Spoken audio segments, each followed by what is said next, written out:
but certainly not least, please welcome a character who had 2 roles in the film, Griphock and Professor Flitwick.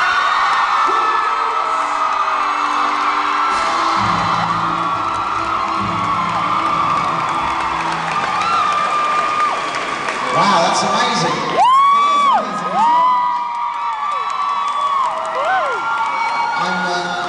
I'm just noticing the steps here. I thought I was called out last because I was the most important one. But it's just because the steps are by this chair. You are. Alright, so who's ready to ask a question out there? Ryan, let's start with you, sir. Who do you have? Thanks, Scott. We have Laura and Mariana from Brazil. Laura and Mariana. Oh, Brazil. If one of you had the chance to have the invisibility cloak, what would you do? What would you do with the invisibility cloak? That is a loaded question. I would become invisible. Well said.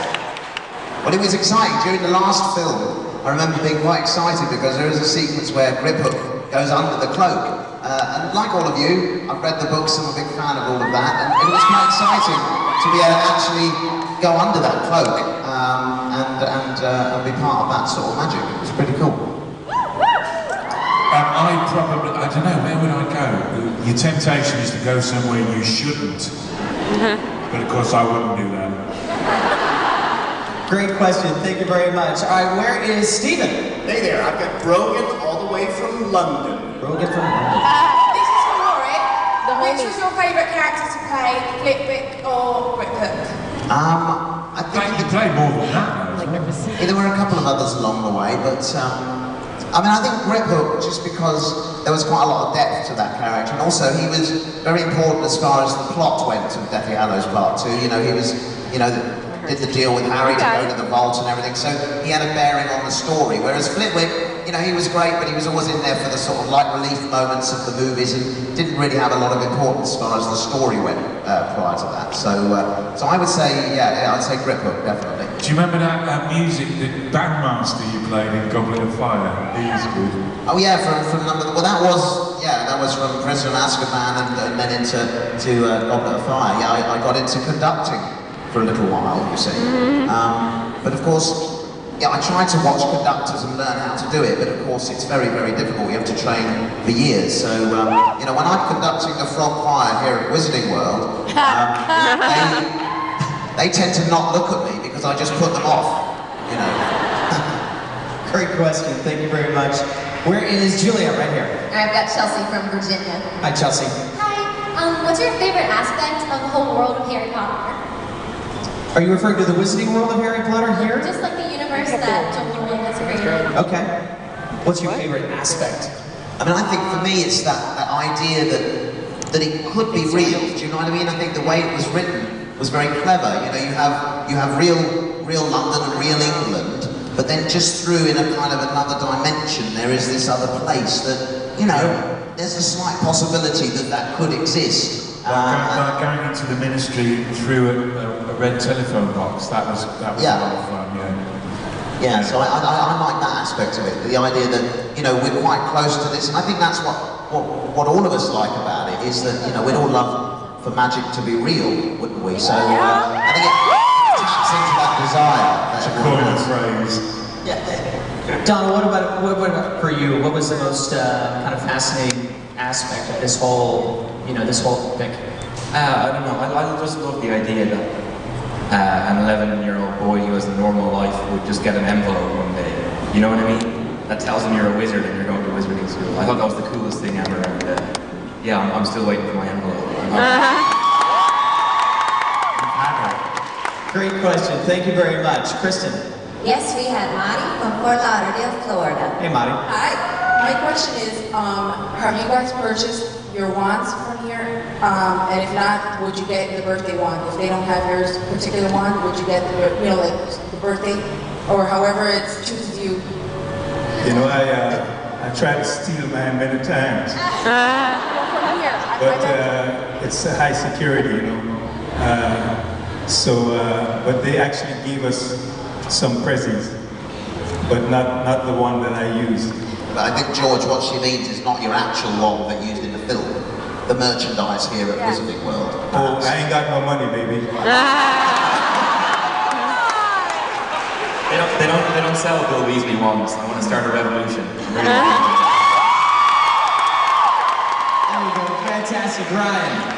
All right, we're up here with our Facebook questions. All Facebook, that's right. Ladies and gentlemen, Facebook has over 36 million folks out there all over the world that are just so phenomenal with this Harry Potter that we're actually taking questions from Facebook as well. So we've got Milan here, and she has a Facebook question. You were totally good. This question's from Latchy K. She asked, what is it like filming the last scene of the entire Harry Potter sequence? I don't think any of us were in it, but were you in the last scene? Well, it depends what you mean by the last scene. Do you mean the last scene that you see in the movie, or the last scene that we all worked on, you know, as individual actors? Let's take it that way. What was the last thing that we did in the movie? Yeah? Or you just take it any way you want. I'm sorry.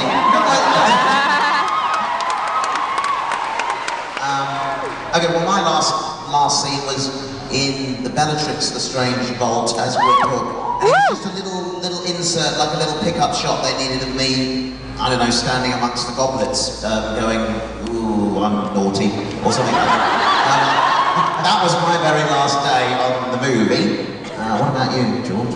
I think we were together in the, up on the well, in the battlements. No, that was your. My last scene was in the Great Hall, and that was quite good because it was very public. So it wasn't. You weren't kind of. There was a lot of us there who were finishing at the same time, so it was a kind of, yeah, we can handle it a bit. Yeah.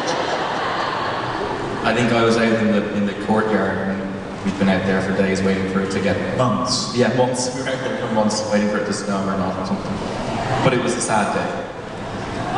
That's a fantastic question. Thank you very much. All right, we're going to go next with Stephen. Steven's here, ready to go with a question?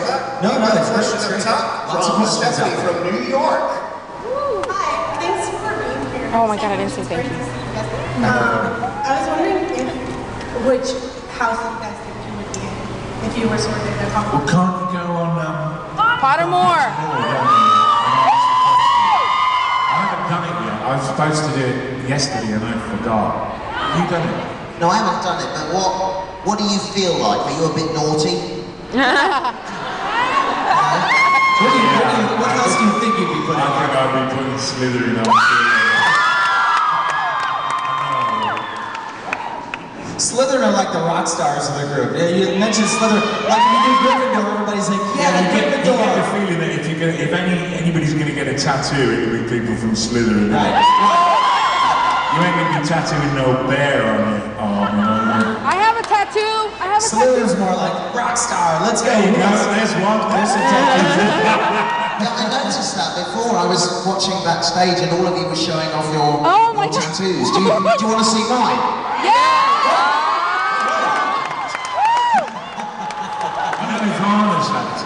All right, Ryan, he's got a question right over here, Ryan. No, Scott, Olivia from South Carolina. Hi, Olivia. What's your favorite character other than your own? Other than your own, that's a great question. What's your favorite character other than your own? George? I would have liked to have played Sirius Black.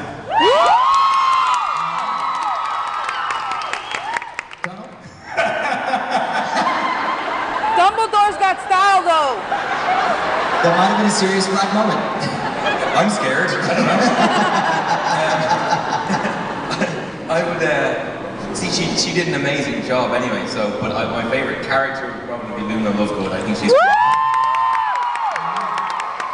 I think I'd like to have a Bellatrix because she's a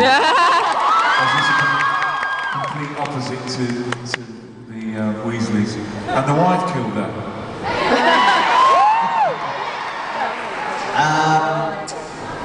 Mr. Potter. Oh. I think. Yeah, I mean, I've got a great story of Alan Rickman, who was obviously Professor Snape. Don't worry, I'm not him.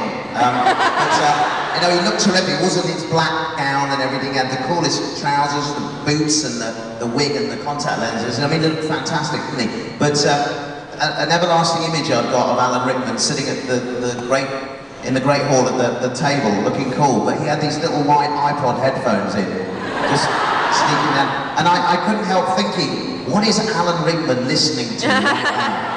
The Harry Potter soundtrack. Well, I don't know, but it's a mystery. But what do we think? I mean, the soundtrack. Harry Potter soundtrack. All right, let's go to